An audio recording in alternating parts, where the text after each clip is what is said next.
dipersembahkan oleh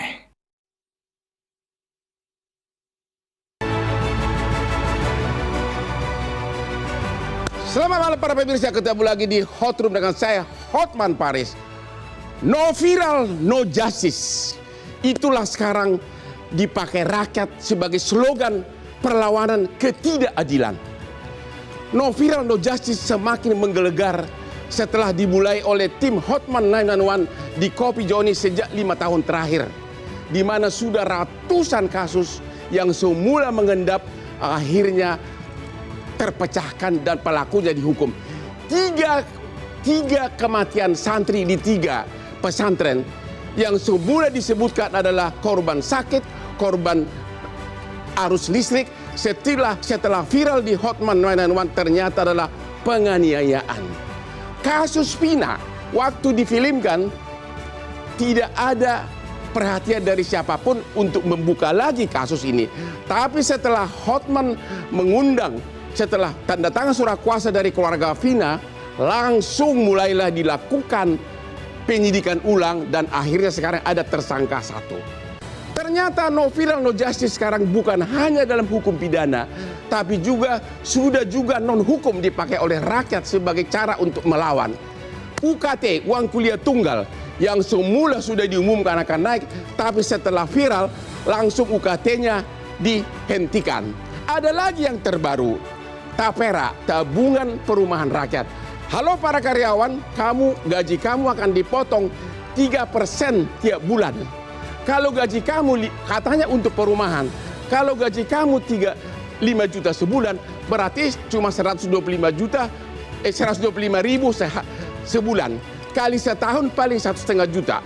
Kalau kamu kerja 25 tahun, paling terkumpul 30 juta. Emang 30 juta cukup untuk membeli perumahan? Itu akan menjadi viral sebentar lagi. Inilah Hot Room. No viral, no justice.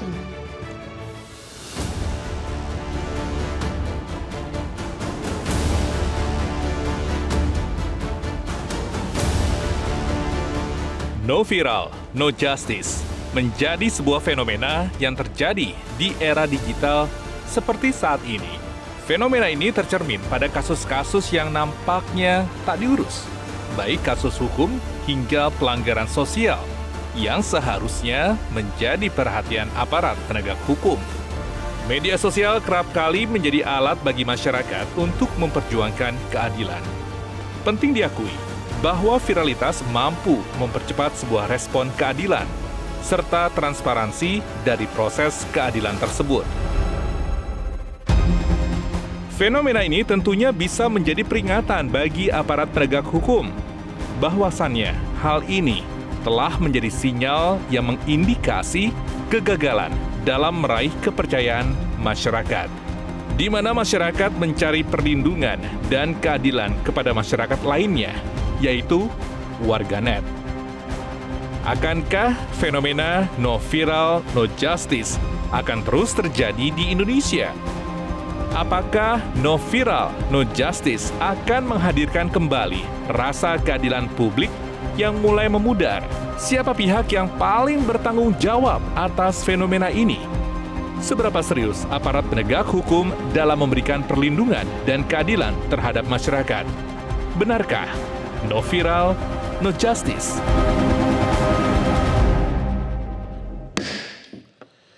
Para pemirsa, sebelum Hotman Paris memviralkan sesuatu, saya sering minum kopi luwak hitam premium Sintayong ini.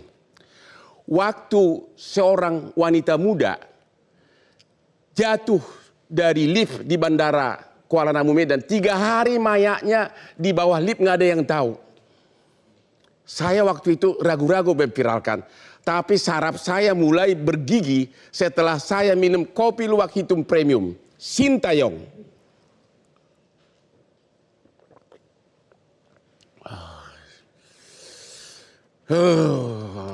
Hotman 911, Bapak Albertus dari Kompolnas. Bapak akuin nggak bahwa memang no viral no justice adalah cara paling efektif bagi rakyat untuk memperjuangkan keadilan. Dan yang kedua, kenapa Kompolnas tidak pernah bersuara gitu loh? Kalau tidak pernah bersuara, kami bersuara. Jadi Bersuara begini, tapi masih kurang keras. kurang Ya. keras. Jadi begini Bang Hotman, ini memang era yang harus kita pahami sekarang ini. Ya. Ini kan sekarang ada dua dunia ini, Ya. dunia nyata dan dunia maya. Ya. Dan itu bisa jadi berkah, bisa juga jadi masalah. Ya. Nah, kalau kita bicara soal no viral, no justice, berarti memang ada sesuatu kebuntuan yang selama ini menjadi problem dan kebetulan ini ada solusinya. Ya. Nah, artinya memang ini kita harus introspeksi. Tetapi kalau dalam pandangan Kompolnas, tidak semua yang viral itu harus benar, maka walaupun itu menjadi salah satu solusi, tetap yang namanya pembuktian, jalur hukum, lalu barang bukti itu nggak boleh dikesampingkan. Kalau begitu saya langsung tanya kasus Pak. Ya. Kasus Vina ini sudah menjadi viral, ya. Sudah difilmkan, Ya. ya. Dan Kompolnas diam saja. Itu benar nggak? Nggak ada komen apapun kan? Kami komen. Sebentar dulu. Ya. Nggak, itu belakangan ini. Ya. Tapi dulu-dulu tidak ada komentar. Oke. Kemudian setelah Hotman 911 menandatangani surat kuasa dengan keluarga Vina, barulah heboh semuanya. Dan kemudian penyidik Polda Jabar mengatakan dua pelakunya adalah fiktif DPO-nya. Tapi kenapa Kompolnas justru mengatakan seolah-olah masih ada pelakunya, padahal penyidik sudah mengatakan fiktif. Kalau sudah fiktif berarti no case. Tapi di Kompolnas di dalam dia punya medsos jelas-jelas ditulis enggak, masih ada kok pelakunya. Ada apa Pak dengan Kompolnas ini? Begini, kami kan harus melihat persoalan secara kritis. Ya. Secara kritis, secara komprehensif. Ya. Ketika kami lihat diurut dari depan, saya kira Bang Hotman tahu persis karena pihaknya. Tetapi begitu ada kami diskusi dengan pihak Polda, memang penjelasan dari Polda, satu itu jelas, tapi yang dua ini nggak ada orangnya. Hanya dalam pandangan kami harus ada kejelian, harus ada keseriusan lagi untuk lebih menggali. Jadi jangan langsung kemudian mengambil kesimpulan seperti itu. Itulah kemudian kami sarankan sampai nanti ke proses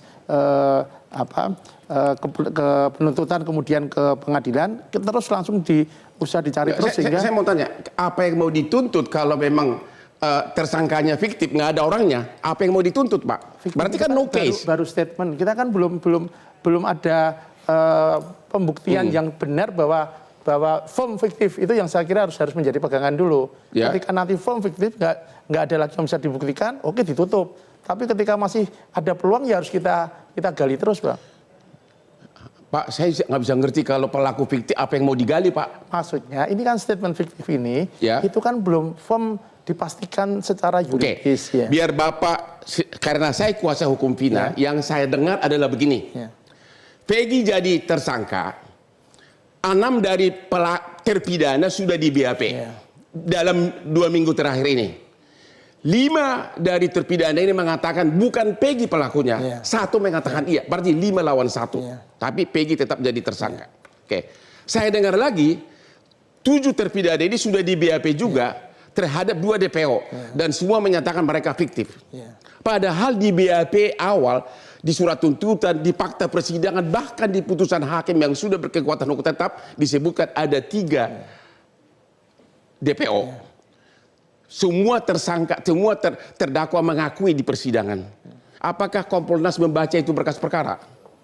Kami baca, kami ikuti semua. Ya. Hanya kami berpandangan tidak semudah itu ngambil kesimpulan. Itulah kemudian kami memberikan saran agar didalami lagi. Agar didalami lagi. Kalau gitu Pak Suhanda Nainggolan. Jadi gimana ini prinsip no viral no justice ini? Apakah memang itu adalah cara efektif sekarang untuk perlawanan rakyat, memperjuangkan hak, baik hukum dan non-hukum? Ya, saya pikir begini Pak ya, itu memang di era digital ini, komponen kelompok milenial dan generasi Y dan Z itu memang tangannya itu memang hidup dalam dunia digital ini menjadi suatu bagian dari namanya disebut digital solidarity. Misalkan ketika film Vina kemarin sudah tembus hampir 6 juta, itu sebenarnya sudah ada solidarity-nya. Benar. bahwa kemudian ada aktor, ya dalam teori kan selalu harus ada aktor pemicunya, itu namanya Pak Hotman Paris. Ketika masuk aktor itu bergerak itu jutaan orang itu. Benar. Sehingga apa? Sehingga tuntutan ketidakadilan itu harus direspon oleh institusi yang harus merespon. Memang ini gejala yang sekarang sedang hangat terjadi karena apa? Karena memang masyarakat kita ini sudah melihat sistem hukum kita itu runtuh, Pak. Sistem hukum kita itu runtuh. Runtuh. Karena kita bisa melihat misalkan yang terakhir ini misalkan antara aparatur kepolisian dengan kejaksaan petingginya dibongkar di media misalkan perang secara terbuka. Itu kan sebenarnya membuat rakyat ini bilang wah ini betul-betul institusi hukum atau bukan seperti itu misalkan. Makanya memang betul no viral no justice itu adalah gerakan rakyat supaya diperhatikan. Dan itu luar biasa karena ada Pak Hotmannya sendiri yang menjadi aktor. Karena aktor-aktor itu kalau nggak ada dia memang ada gerakan tapi silent. Berjuta-juta orang nonton sudah yang kemarin filmnya Vina ini. Tapi belum ada yang bergerak. Belum bisa. Memang udah bergerak tapi tetap silent. Tapi ada aktor itu. Makanya saya melihat memang terakhir nih gerakan dari Pak Hotman. Misalnya ke Makassar kemarin membuat gerakan yang sama di sana untuk sebagai aktor yang menggerakkan di mana-mana. Ini memang harus begitu, Pak. Saya pikir ini kesempatan rakyat. Jadi sebagai informasi sampai 2 minggu lalu saya terus terang nggak tahu itu kasus Vina, Pak. Tapi di Instagram saya jutaan permintaan, tolong dong Pak Hotman, Pak Hotman. Saya nggak tahu kasusnya Pak, karena saya nggak nonton filmnya. Akhirnya saya suruhlah mulai anak buah saya untuk riset. Ternyata memang parah. Jadi menurut Bapak, cara no viral no justice ini harus semakin dikembangkan di Indonesia atau bagaimana? Sementara terus dikembangkan. Karena rakyat ini untuk mencapai keadilan itu memang harus ada gerakan-gerakan seperti ini. Oke, jadi untuk mencapai keadilan itu sekarang itu dibutuhkan no viral no justice. Ketemu lagi di Hot Room.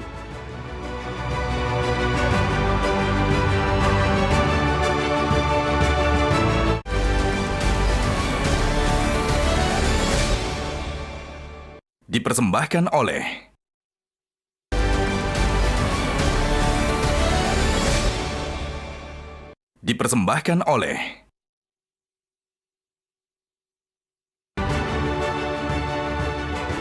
Ketemu lagi di Hot Room.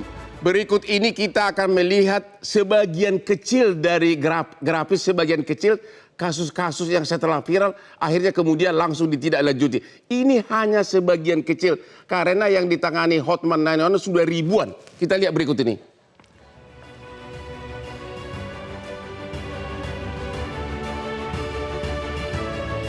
Ini di Gontor ini. Ini kasus di Gontor disebutkan bahwa santri tersebut meninggal karena sakit. Dan waktu itu aparat tidak berbuat apa-apa. Setelah ibunya nangis-nangis datang ke saya viralkan, langsung digali kuburan, langsung tersangka. Kemudian sama juga di Sragen, ini juga melalui Hotman 911. Ya, disebutkan sakit, disebut ternyata penganiayaan.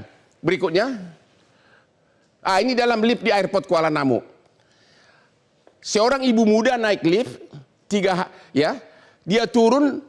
Ternyata tidak ada lantainya, jatuh, membusuk 3 hari di bawah lift di Kuala Namu. Dan sesudah dibongkar, tidak ada tersangka. Akhirnya sesudah kita viralkan, akhirnya keluarganya ini dapat ganti rugi yang layak. Ada satu lagi yang kasus, ini sama juga di santri di Tebo, ini juga dari Hotman 911. Bapaknya, ibunya sampai datang ke Kopi Joni. Ada yang disebutkan katanya kesetrum listrik. Meninggal di pesantren karena kesetrum listrik. Semua aparat diam saja. Setelah saya dapat hasil otopsi, ternyata patah tulang di mana-mana. Saya viralkan di Instagram saya, langsung ditemukan tersangka baru. Masih banyak. Dan sekarang yang paling viral adalah kasus kenaikan UKT perguruan tinggi. Yang semula akan naik uang kuliah tunggal, tapi setelah viral, Pak Presiden memerintahkan tidak jadi naik tahun ini. Kita nggak tahu tahun depan. Tapi yang akan menjadi calon viral adalah kasus pemotongan gaji pegawai untuk Tapera. Apakah akan dibatalkan? Ini artinya semua pegawai harus dipotong gajinya 3% untuk tabungan perumahan.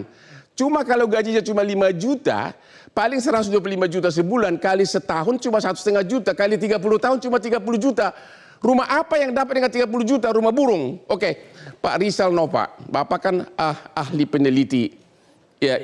Ya, fenomena apa ini, Pak? Bang Hotman, memang di beberapa kali kita mendapati beberapa kejadian yang harus viral dulu, lalu itu menjadi perhatian pemerintah. Tidak hanya pemerintah, tapi juga perhatian media dan seterusnya kayak gitu ya. Saya kira di media sosial itu kan tidak sepenuhnya terlepas dari kehidupan kita ya, pribadi per pribadi di Indonesia ini. Jadi ketika ada sesuatu, ada isu yang menjadi perhatian di media sosial, itu biasanya adalah refleksi dari rasa ketidakpuasan, dari rasa ada yang terganggu dengan keadilan, kalau misalnya itu berhubungan dengan keadilan, ada yang terganggu dengan minyak goreng misalnya kayak gitu, dengan kesehariannya. Dan itu yang membuat seperti yang dikatakan tadi, ada semacam konektivitas perasaan tuh Bang Hotman. Kalau kita di media sosial itu biasanya kita lihat ada social network analisisnya. Itu akan kelihatan nanti bahwa ada satu aktor yang mengangkat satu isu tertentu, dan jika isu itu memang dirasakan juga oleh orang lainnya, maka isu itu akan menjadi langsung. Jadi menurut Anda untuk suatu agar viral, walaupun masyarakat sudah tahu agar itu menjadi efektif, perlu ada aktornya begitu, memviralkan? Sebagian besar harus ada aktor yang mau mengangkat isu, dan dipercaya. Ya, tentu saja. Aktor ini tidak berarti harus orang ya, Bang Hotman. Bisa jadi dia ada media. Kita lihat ada beberapa kali kasus viral ya karena didorong oleh penyelidikan media. Misalnya kasus buku merah KPK, kalau kita ingat itu. Itu di viral karena ada penelitian Tempo.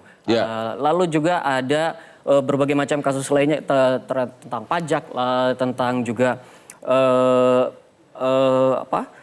yang di Tax Haven gitu ya, yang di teks berhubungan dengan teks kayak gitu. Itu kan ada karena penelitian-penelitian. Bagaimana peranan dari wakil rakyat? Menurut pengamatan Anda dari mulai DPRD sampai ke DPR, apa benar-benar do nothing, tidak berbuat apa-apa walaupun sudah viral? Saya kira mereka ini agak-agak ini ya, saya agak-agak. Gak apa-apa. Ini hasil penelitian saudara. Apakah ada kasus viral karena wakil rakyat? Karena wakil rakyat yang memulai? Saya kira belum ada ya. Belum ada loh para wakil rakyat. Seingat saya belum ada. Tapi kalau ada wakil rakyat yang viral karena kasus tertentu, nah itu ada. Kalau ada wakil rakyat yang sebagai pelaku, itu baru. Itu banyak ya. Begitu ya? Iya, begitu Bang Hotman. Dan kalau ditanya kenapa wakil rakyat tidak berbicara, saya kira itu harus dikembalikan ke sana ya. Tetapi idealnya mereka juga harusnya bisa merasakan suasana batin publik yang terefleksi di media sosial itu. Karena mereka juga kan aktif di media sosial. Tidak ada satupun wakil rakyat sekarang ini yang tidak memiliki media sosial. Benar. Jadi harusnya mereka tahu betul apa yang terjadi dengan suasana batin masyarakat. Suasana batin setidaknya dapil yang ada di dapilnya kayak gitu. Kalau gitu pertanyaan satu, nanti akan lanjut. Tapi satu, apakah kalau seseorang sembarang memviralkan bisa kena pidana dia? Kalau tidak ada dasar hukumnya yang berisi fitnah boleh. Tapi kalau itu demi kepentingan umum, ya jadi kalau itu adalah kepentingan umum, kebenaran, maka ada alasan penghapusan pidana. Maka orang itu tidak bisa dipidana, Bang Hotman. Oke, saya kasih contoh begini. Pernah datang seorang ibu ke Kopi Joni, dia ke saya. Dia memviralkan iparnya dia, karena iparnya ini tidak bayar utang. Langsung dia viralkan, dasar lu penipu kau Mr. Lee, gitu kan? Diviralkan. Yang terjadi malah si kreditur ini yang berpiutang ini diadili pencemaran nama baik. Jadi apa nasihat Anda kepada rakyat kalau memviralkan itu harus gimana? Kalau memviralkan itu tentunya ada fakta dan kebenaran. Kalau ada hak hukum kita yang dirugikan, sedangkan yang mau diviralkan itu adalah orang itu sedang memperjuangkan hak hukumnya. Maka hukum bilang, ya ini harus dilindungi karena beritikat baik. Kecuali memang tanpa dasar yang berisinya fitnah, mengada-ada, tidak berdasarkan bukti dan tidak ada kenyataan. Tapi kalau perbuatan itu adalah dia ingin melindungi kehormatannya, melindungi dirinya, melindungi kepemilikannya dari hal yang sewenang dilakukan orang lain, maka itu ada alasan penghapusan dalam pidana. Itulah yang terjadi dalam diriku. Kenapa medsos saya tidak kasih ke anak buah saya, karena kalau ada apa-apa aku yang masuk penjara. Dan kita akan melihat dulu grafis berikut ini plus minusnya viral. Ya, ini dia nih. Poin plus and minus dari no viral no justice. Satu, simbol kepedulian masyarakat terhadap ketidakadilan. Itu plusnya. Yang kedua, inovasi hukum untuk mengubah peruntukan medsos tak hanya sebagai alat memviralkan, tapi juga edukasi. Ketiga, kegunaan daripada viral, memperlancar dan mempercepat proses satu kasus yang lama terhenti. Jadi ada 3 kegunaannya. Minusnya apa?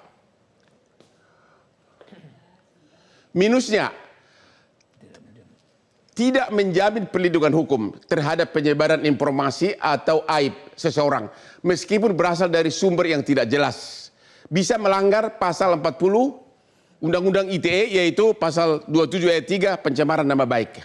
Setuju Pak? Ada lagi mau ditambahkan Pak? Bapak ini sebagai ahli hukum pidana? Oh, masih ada nih.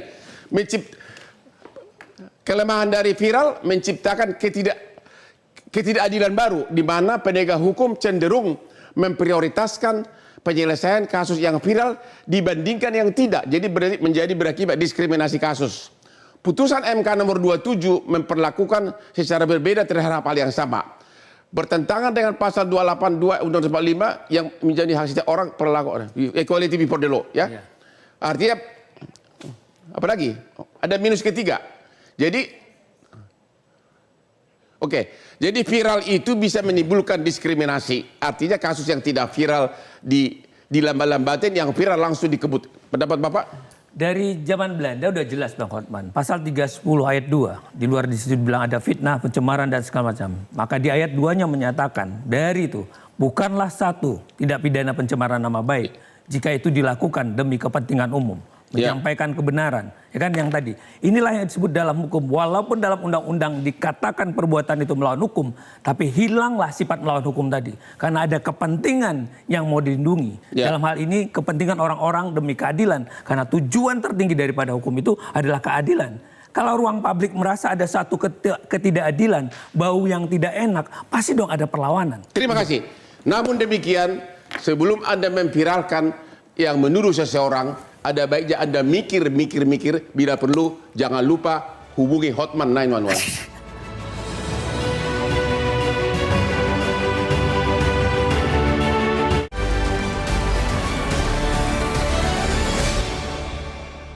Dipersembahkan oleh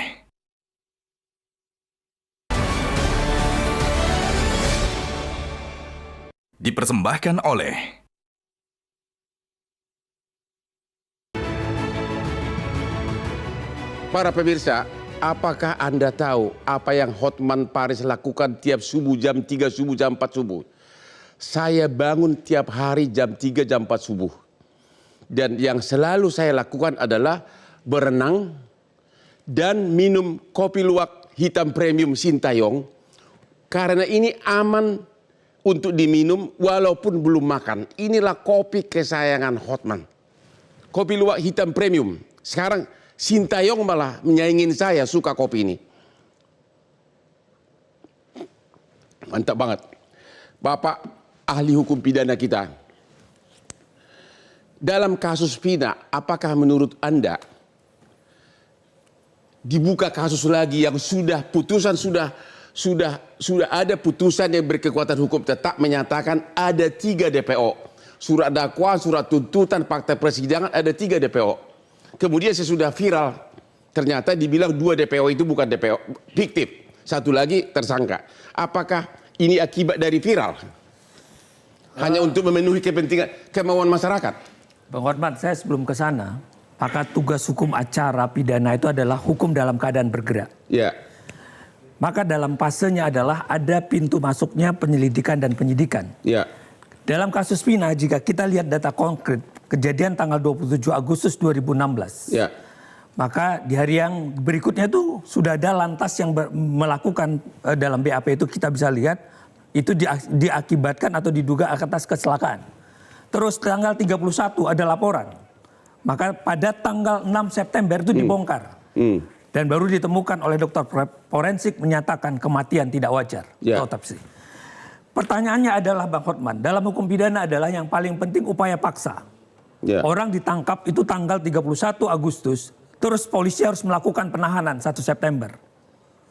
Berarti apa yang dilakukan? Berarti dia harus mengumpulkan alat bukti. Pertanyaan lebih lanjut, di antara fase-fase itu ada fungsi penasihat hukum.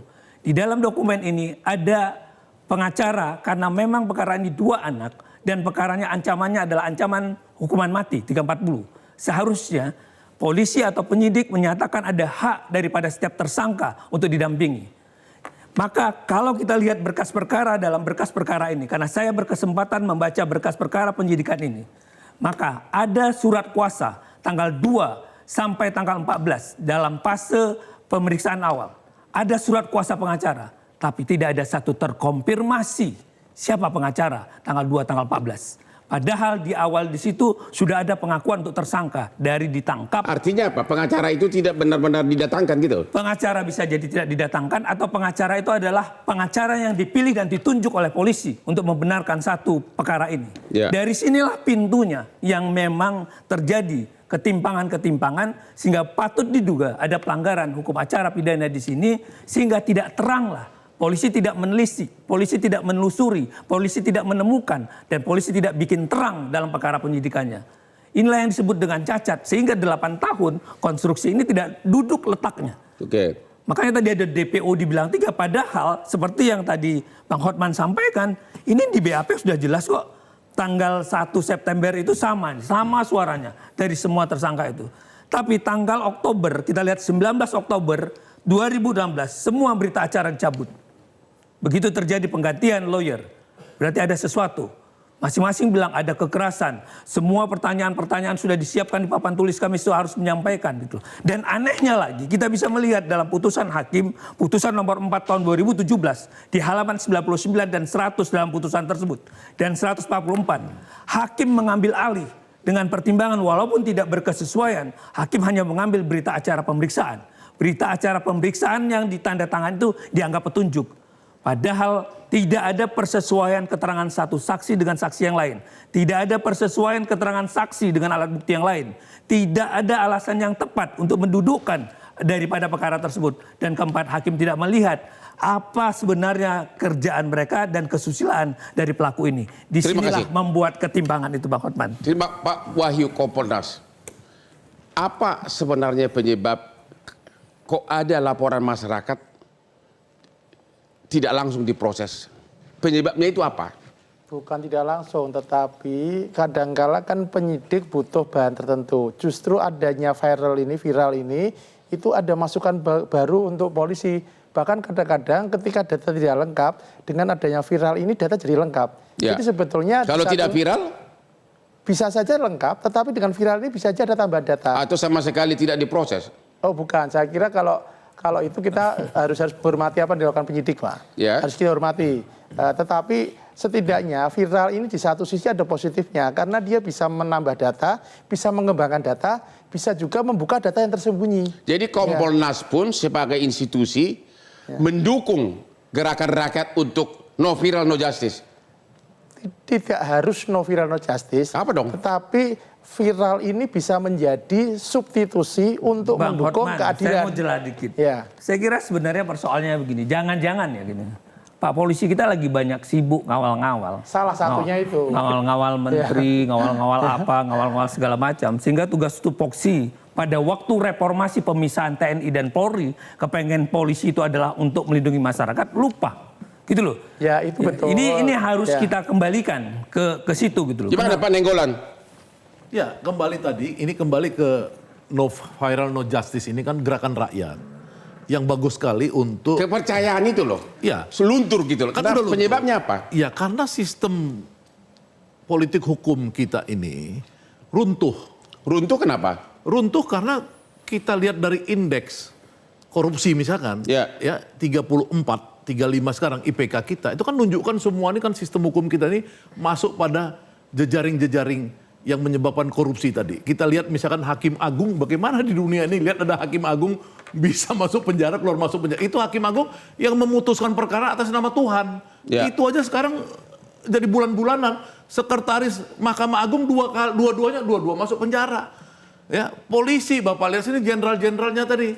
Ya kan Sambo, Teddy Minahasa, apa segala. Ini kan rakyat bagaimana dia mau percaya, dia diurusin. Padahal harusnya pasca reformasi ini seluruh aparatur dan penegak hukum itu dia melayani rakyat. Ya. Sekarang tidak terjadi, maka rakyat membuat gerakan mumpung ada dunia digital. Sekarang itu maka dia ada gerakan yang disebut sebagai digital solidarity tadi. Rakyatnya bergerak. Ya. Memang kalau tidak ada aktornya, itu rakyat itu tidak berani juga. Makanya di situ butuhnya Pak Hotman dan 1000 Hotman lainnya itu memang harus muncul supaya apa? Supaya rakyatnya ini berani setelah dia di dalam dunia maya itu, dia harus berani, Pak.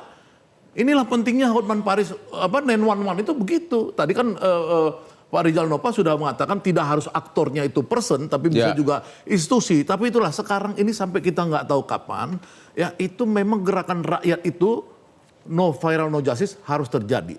Resikonya seperti Bapak sebutkan tadi, itu tergantung resiko dalam situasi Pak Hotman memperjuangkan sisi kemanusiaan orang. Ya di pesantren tadi ada pembunuhan, di lift jatuh apa segala nggak diurus. Bapak masih berhadapan dengan situasi yang masih menurut saya. Tapi ada pertanyaan saya kepada Pak Asmi. Satu lagi Pak, yang paling bahaya kalau Pak Hotman sudah mulai masuk ke yang persoalan struktural seperti dari Tapera.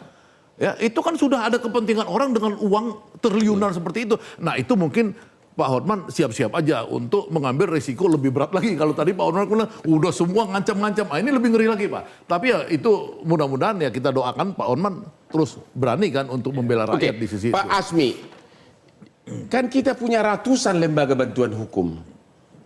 Kenapa kok bisa kalah pamor sama Hotman 911 gitu loh lembaga bantuan hukum? Apa yang penyebabnya apa? Oke, yang pertama saya bilang gini, tidak selamanya juga ya. Kita sebagai akademisi harus bilang no viral no justice itu tidak selama juga. Ya. Sepanjang kalau pekerjaan itu tidak beres, ada pengecualian. Hari ini misalnya kerja-kerja itu di ruang publik menjadi itu. Ada faktanya dan keadaan. Yang lain harus kita akui juga, harus kita hormati, tidak selamanya. Tapi begitu ini kerjaan polisi masuk ke ruang publik, ya mau tidak mau jangan salahkan masyarakat menjadi pengawasnya. Hari ini terjadi. Kembali lagi tadi Bang Hotman bilang tadi, ya gitu banyak dan segala macam lagi-lagi gitu loh. Ini kan masalah keinginan, bukan hanya keinginan Bang Hotman. Sesuatu itu bisa berubah selain punya keinginan, punya kemampuan. Punya kemampuan tapi tidak punya keinginan juga tidak bisa. Bang Hotman hari ini punya keinginan untuk menggerakkan negara hukum yang baik, kepengen kualitas penegakan hukum yang baik, dan Bang Hotman punya kemampuan. LBH yang ada itu ya maaf, baru kadang adik-adik yang baru selesai sekolah, baru junior dan segala macam dengan segala keterbatasannya. Apalagi medsos yang sekarang memerlukan satu kebutuhan biaya sendiri. Dengan gaji yang tidak seimbang dan segala macam, ya bagaimana? Padahal dengan bantuan hukum cuma-cuma, katakanlah Bang Hotman ngasih free itu, ya semua orang mendapat seperti kucuran air. Inilah orang yang tepat, inilah orang yang memang mampu, punya keberanian. Karena Bang Hotman punya kemandirian finansial, yang lain mungkin tidak. Inilah mungkin Hotman menjadi satu-satunya tumpuan pada masyarakat. Punya akses, punya finansial yang tidak perlu takutin oleh siapa-siapa. Sedangkan orang kalau punya ketergantungan finansial dan orang yang digerakkan oleh sesuatu, ini orang siapa dan bisa ditekan apa? Terima kasih. Saya tetap takut kepada hukum walaupun saya ini adalah 20 tahun jadi pengacaranya Prabowo.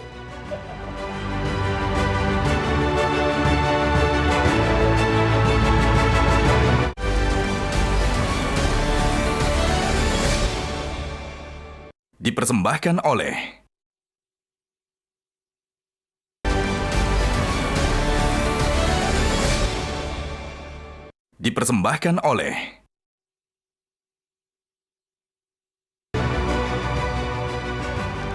Temu lagi di Hot Room. Pak Rizal Nova sebagai peneliti, kalau pada akhirnya no viral no justice ini menjadi kebal, sudah kebas gitu loh, orang udah nggak peduli. Apakah Anda merasa solusi lain adalah turun ke jalan? Sebenarnya dari kalau kita amati beberapa kali hal-hal yang viral sebenarnya biasanya dia akan diikuti dengan aksi-aksi lapangan, Bang Hotman. Ya. UKT ini baru saja terjadi nih, UKT baru saja dan viral dan itu kan kemudian terjadi aksi lapangan. Ya. Tapera 2 hari ini perbincangan sangat tinggi dan saya khawatir jika tidak segera ada jawaban yang firm dari pemerintah akan seperti apa Tapera?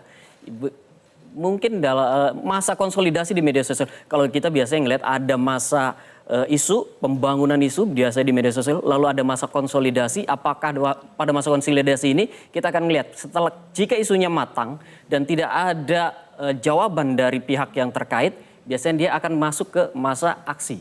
Aksinya aksi sosial tuh. Jadi no viral no justice ini bisa akhirnya kalau ternyata juga sudah tidak efektif, akhirnya turun ke jalan begitu. Pada ujungnya akan seperti itu. Seperti itu.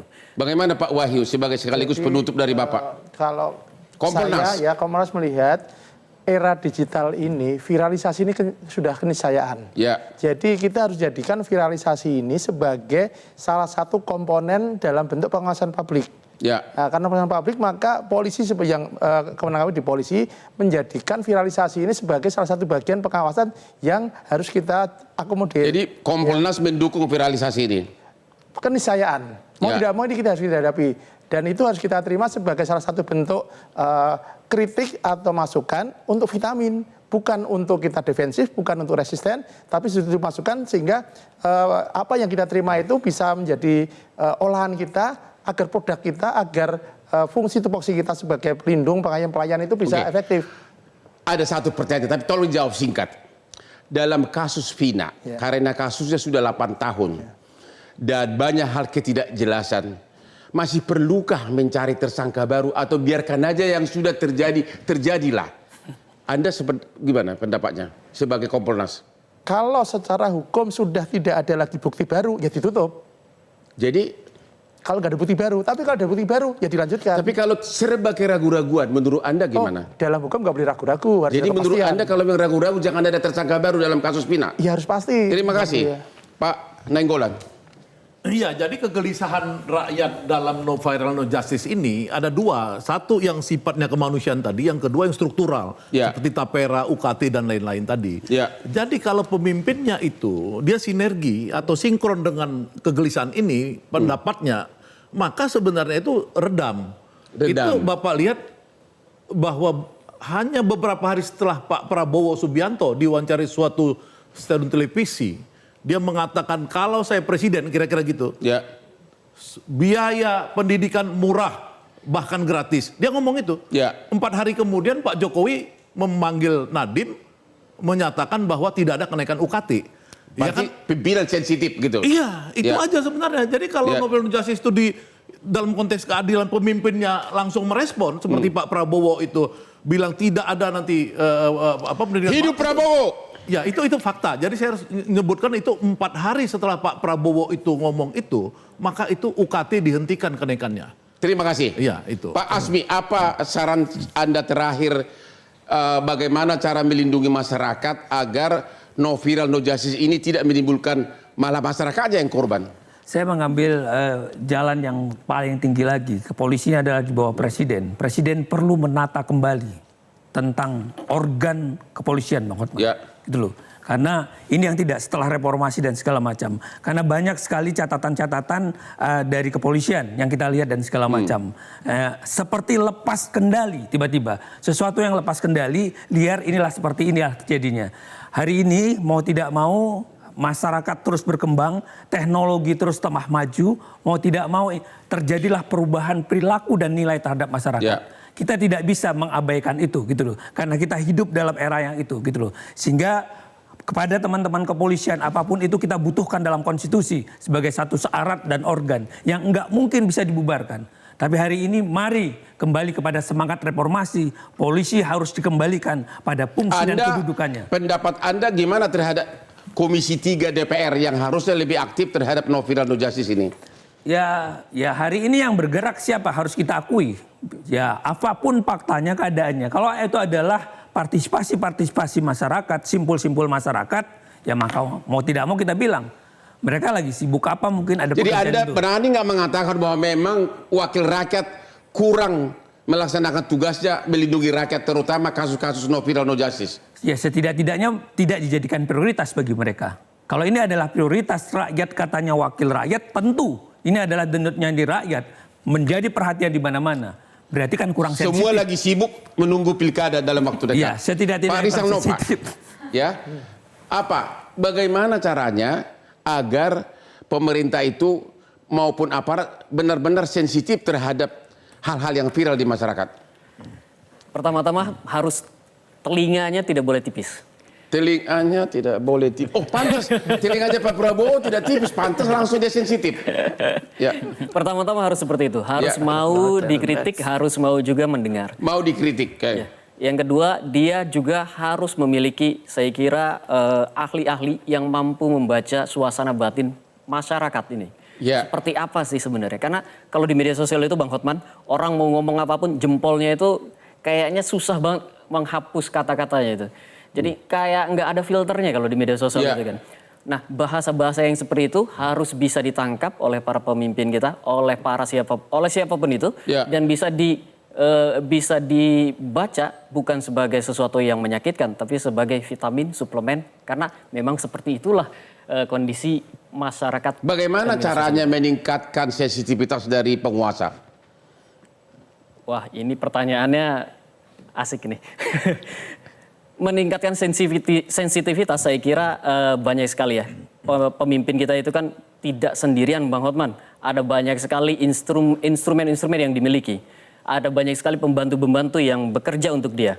Saya kira kalau itu semua sensitif, itu semua digerakkan untuk juga melihat media sosial ini sebagai hal yang penting, itu akan terjadi. Dan sebenarnya sudah terjadi itu, Bang Hotman. Oke, jadi sependapat sensitivitas itu sangat mutlak bagi penguasa, bagi pemerintah. Ya, saya pikir kan tanggal 20 Oktober nanti kalau Prabowo presiden, Pak Hotman, saya yakin itu semua berubah ini. Yakin? Yakin saya. Yakin. Kenapa yakin? Karena memang dia udah tunjukkan dengan UKT tadi itu. Itu udah tunjukkan itu. Itu luar biasa saya pikir. Setuju Pak Asmi? Ya, saya tidak mau bilang banyak kedudukan, banyak lembaga hanya nama, tapi saya kepengen pada fungsinya. Kalau dia tidak berfungsi berarti disfungsi. Kalau disfungsi, bubarkan, jangan ambil uang anggaran rakyat. Clear. Gitu. Lakukan fungsinya, kewajibannya, tanggung jawabnya. Jangan hanya hak. Itu yang harus dilakukan dalam hukum. Oke. Jadi kesimpulannya adalah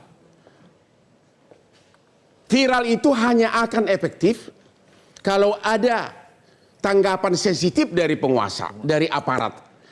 Dan salah satu contoh nyata belakangan ini adalah begitu Prabowo mengatakan uang kuliah tidak boleh terlalu mahal-mahal, UKT langsung ditunda oleh Jokowi atau dibatalkan. Jadi no viral no justice hanya akan efektif, dan kami menghimbau agar semua penguasa termasuk wakil rakyat agar sensitif terhadap penderitaan rakyatnya. Inilah Hot Room, jangan lupa menonton tiap hari Rabu jam 9 malam hanya di Metro TV dengan hostnya yang sangat keren.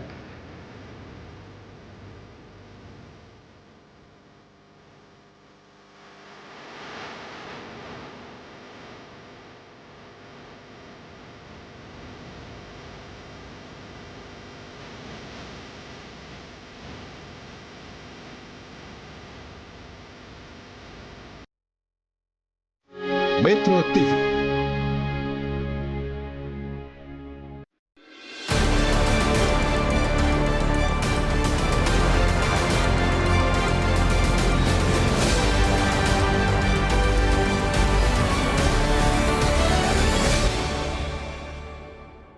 Dipersembahkan oleh